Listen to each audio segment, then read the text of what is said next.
ফরিদপুর নগরকান্দায় মানববন্ধন অনুষ্ঠিত হয়েছে। শফিকুল ইসলাম মন্টুর তথ্যচিত্রে বিস্তারিত। জনপ্রশাসন সংস্কার কমিশনের প্রস্তাবিত উপসচিব পদে কোটা পদ্ধতি বহাল এবং শিক্ষা ও স্বাস্থ্য ক্যাডারকে সিভিল সার্ভিসের বহির্ভূতকরণের সিদ্ধান্ত সহ সিভিল সার্ভিসে বিদ্যমান সকল বৈষম্যের প্রতিবাদে মানববন্ধন অনুষ্ঠিত হয়।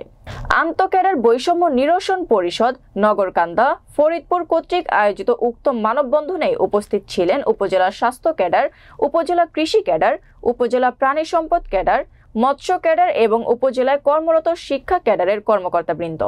মানববন্ধনে কৃত্য পেশাভিত্তিক মন্ত্রণালয় উপসচিব পদে কোটা পদ্ধতি বাতিল সহ বৈষম্য মুক্ত সিভিল সার্ভিস গড়ার দাবি বক্তারা তুলে ধরেন।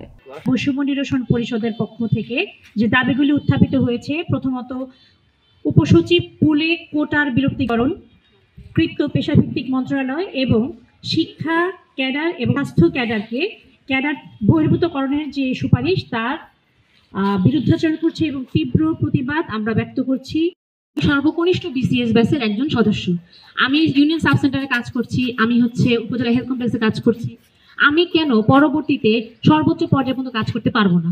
আমি যদি উপসচিব বা সচিব পর্যায়ে যেতে পারি তাহলে আমি বুঝতে পারবো আমি এখান থেকে কাজ করে গিয়েছি।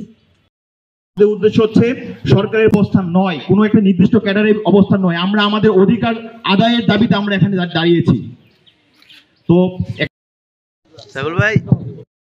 বৈষম্য নিরসন পরিষদের পক্ষ থেকে আমরা নগরকান্দা উপজেলা পর্যায়ে 25 ক্যাডারের অন্তর্ভুক্ত সদস্যদের নিয়ে আমরা সাম্য তৈরির জন্য, মানুষের অধিকার প্রতিষ্ঠার জন্য, সরকারি কর্মকর্তাদের যে ন্যায্য দাবি সেটা প্রতিষ্ঠার জন্য আমরা আজকে মানববন্ধনে একত্রিত হয়েছি।